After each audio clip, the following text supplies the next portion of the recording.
Bonjour chers auditorices, je suis Louis Duruflé et bienvenue dans ce 10e et dernier épisode sur le matrimoine dans le Hainaut. Le matrimoine est constitué de la mémoire des créatrices du passé et de la transmission de leurs œuvres.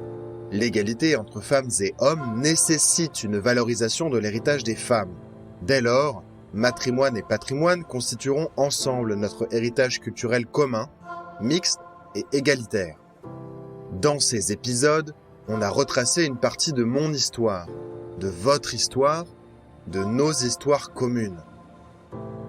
Je viens d'une famille où on se raconte le roman familial encore et encore. Je singe volontairement l'expression des historiens, celle du roman national. Ce moment où on transforme l'histoire avec un grand H en plein d'histoire avec un petit H, pour se rassurer, se créer des mythes communs, fonder un mensonge patriotique. Avec le roman national, on s'éloigne de la vérité, on s'éloigne de la grande histoire. C'est pareil avec le roman familial. Donc j'entendais les belles histoires des marchandes de vin sur les quais de Bercy, les grainetiers de Picardie, l'illustre ascendance normande, toujours les mêmes histoires, toujours sur le même ton, toujours les mêmes anecdotes. Un récit bien rodé. Mais parfois, des voix sortaient du récit tout fait. Quelques ajouts moins glorieux, anecdotes moins amusantes, détails moins impressionnants. Systématiquement, c'était des femmes qui apportaient ces ajouts. Mes tantes, ma grand-mère. Ce sont aussi des femmes dans ma belle famille qui racontent les liens familiaux, les relations de village, qui nous permettent de nous représenter qui est qui connaît qui, comment on est proche d'un tel, comment on connaît une telle. Je voulais créer ça avec ce podcast. Sortir du récit, sortir de la belle histoire et rentrer dans la vérité. Dans toutes nos petites vérités individuelles. Des récits de vie, des explications d'expertes, des personnes dont le métier c'est de transmettre ou de récolter, de créer des ponts entre nous individus et nous collectifs. Ce podcast continuera, mais sans sa forme hebdomadaire. Je vais continuer à écrire, chercher, interviewer, rencontrer des personnes fortes qui portent notre matrimoine. Et avant de vous quitter, je tenais à partager ce qu'on m'a donné en référence. À qui se réfèrent les personnes entendues tout au long de ces 9 épisodes ? Je suis Isabelle Bonnet-Muret, réalisatrice de documentaires, une femme que j'ai rencontrée en préparant un documentaire sur le plafond de verre en 2015 qui s'appelle L'entreprise et les femmes. Et dans ma phase d'enquête, j'ai rencontré une centaine de femmes qui avaient plus ou moins réussi à briser le plafond de verre. Et parmi ces femmes, j'ai rencontré Claire Gibault, qui est la première femme chef d'orchestre en France. Et cette rencontre m'a pas mal marquée parce que j'ai admiré son parcours. Elle a à la fois réussi à devenir femme chef d'orchestre et puis aussi elle s'est battue pour les autres femmes. Et ça, j'admire en fait les parcours individuels où les personnes ont réussi à réaliser leurs ambitions. Mais aussi, j'admire les parcours individuels qui servent au collectif à faire avancer la place des autres femmes. Et là, je trouve que c'est son cas. Par exemple, elle a réussi à faire en sorte que les auditions se fassent à l'aveugle, qu'on ne sache plus qui y a derrière le paravent, que ce soit un homme ou une femme, en fait. Et dans ce cas-là, quand c'est à l'aveugle, il y a beaucoup plus de femmes qui sont admises, parce que les stéréotypes de genre sont gommés. Donc ça, effectivement, c'est une personnalité qui m'a beaucoup inspirée. Mais il y en a certainement beaucoup d'autres. Et dans le cinéma aussi, il y a des femmes qui m'ont inspirée. Il y a Mary Pickford, qui est une des premières actrices, une des premières stars du cinéma muet. Et qui est surtout une femme d'affaires redoutable, qui a créé une société de production United Artists. Il me semble que c'était en 1919 et c'était une femme parmi des hommes et elle a réussi à à s'imposer dans ce milieu masculin. Et c'est Zukor, un producteur, qui disait elle a un tiroir-caisse dans la tête. Et à l'époque, je trouve que c'était pas mal qu'une femme arrive à faire des affaires au même titre que les hommes. Bon, après, elle a eu un destin un peu tragique, on va dire. Donc, c'est pas un modèle à tous les points de vue, mais en tout cas, pour ce côté-là, de femme qui s'impose dans un milieu d'hommes, elle m'appelait beaucoup. Bonjour, moi je suis Mélanie Rabette, donc je suis responsable de projet au sein de l'association Procitech, Patrimoine et Mémoire des métiers. Au sein de notre équipe, on est une équipe mixte entre salariés et bénévoles, et c'est vrai qu'on a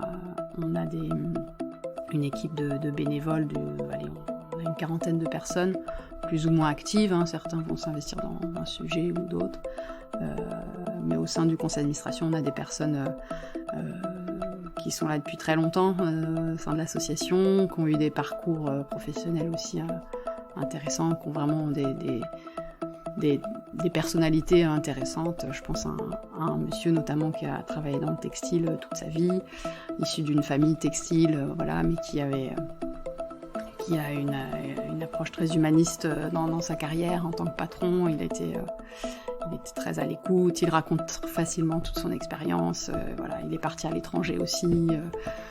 Donc c'est des gens comme ça qui sont assez inspirants quand même dans leur carrière et dans leur façon d'avoir travaillé.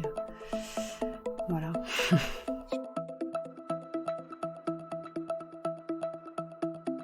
Alors moi je suis Isabelle Delcroix-Nollet, j'ai de la difficulté à trouver une seule personne, parce qu'une personne peut être intéressante sur un point et pas forcément. Alors c'est vrai qu'on est tous toujours en admiration. Ah ben si, j'ai Zaya Ziwani, chef d'orchestre, et c'est une histoire assez incroyable. C'est-à-dire qu'elle a tout un parcours. Elle voulait devenir chef d'orchestre, mais il n'y avait pas de femme chef d'orchestre. Et elle vient d'un milieu où il n'y a pas de chef d'orchestre, il n'y a pas forcément de musicien. Et elle a fait sa carrière finalement, elle a réussi en créant son orchestre. Et donc j'ai lu ça dernièrement et j'ai noté son nom, et ça doit être Zaya Ziwani, je le redis, et j'ai noté rôle modèle pour le leadership, parce que c'est-à-dire que quand ce qu'on veut faire n'existe pas, il faut le créer. Moi je voulais créer un jeu qui n'existait pas, je l'ai créé. Et vraiment ne jamais baisser les bras, avoir le rêve le plus grand possible, c'est ce que je dis toujours, parce que la vie nous met des obstacles. Alors s'il est minus, vous allez vite le perdre de vue, alors n'ayez pas peur, et il y a finalement, l'histoire regorge de femmes inspirantes. Quand on voit l'histoire de Marie Curie et des filles de Marie Curie, là il y a un livre qui vient de sortir là-dessus, c'est fabuleux quoi.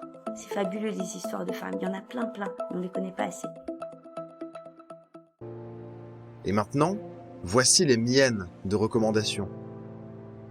J'ai d'abord envie de parler du Métron.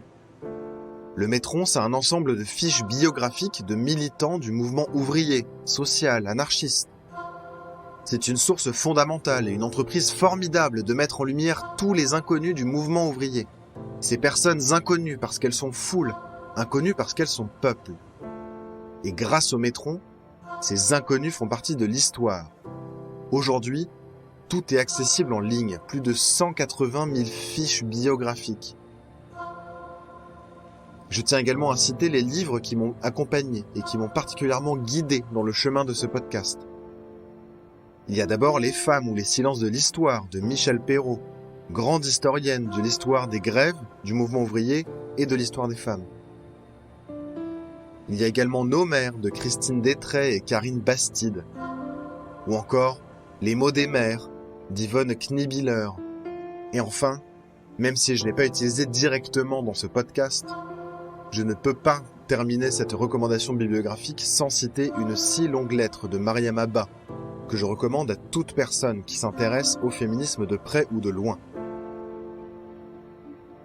Enfin, je tenais à dire que c'est par l'action du collectif HF Hauts-de-France que j'ai pu commencer ce projet sur le matrimoine. Les collectifs HF, ce sont des personnes qui veillent au grain à l'égalité professionnelle dans le monde de la culture et qui font bouger les lignes. Elles révèlent les injustices qui font rage dans tous les milieux et celui de l'art n'est pas épargné. Pourquoi ce sont des hommes à la tête des structures ? Pourquoi les hommes sont en majorité programmés ? Elles posent ces questions et régulièrement, elles mettent en place des actions pour y répondre. Merci à vous, et on continue à se donner rendez-vous régulièrement. De belles choses vont apparaître rapidement. Suivez l'actualité sur les réseaux sociaux du studio Flamboyance. Je vous invite en attendant à découvrir mes autres podcasts. Dormir, où on parle de sommeil, et Popcorn Aigre-Doux, une émission cinéma co-animée par mon grand ami Michel Rommel. On y mène un discours sur les films qu'on aime, et c'est un ton qui est similaire à celui qu'on peut entendre ici. Féministe, décolonialiste, ouvert sur le monde. Je vous remercie chaleureusement pour l'écoute de cet épisode. Je vous invite à en parler autour de vous, à partager ce podcast sur les réseaux sociaux. C'est comme ça que nous ferons entendre la voix de celles qu'on entend peu et qui ont accepté pourtant de témoigner à ce micro. Ce podcast est un podcast du studio Flamboyance, produit par Louis Duruflé. Certaines musiques sont de Unicorn Heads et d'autres de Francine Cocampo, de Dixit Talkers. Vous pouvez écouter sa musique sur les plateformes musicales. Son deuxième album est sorti le 16 septembre 2021. Pour cette émission, je tiens à remercier l'ensemble des personnes interviewées. Isabelle Bonnet-Muret, Jean-Pierre Linsky, Lydia Bachet, Marie-André L'Hôtellerie, Corinne Porte, Marine Huguet, Mélanie Rabette et Isabelle Delcroix-Nollet.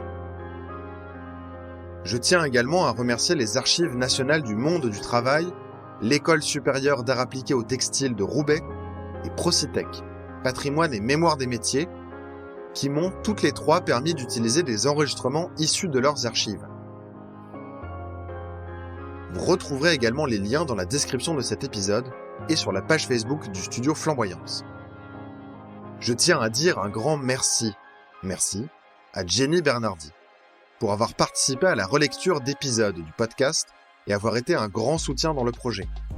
Merci aussi au collectif HF Hauts-de-France d'avoir soutenu le projet. Comme je le disais tout à l'heure, toutes les actions Matrimoine sont à retrouver sur leur Facebook. À bientôt et bonne année 2022. Je suis Isabelle Bonnet-Muret, réalisatrice de documentaires. Je m'appelle Lydia Bachet. Alors moi je suis Isabelle Delcroix-Nollet. Je m'appelle Morissette Marquis.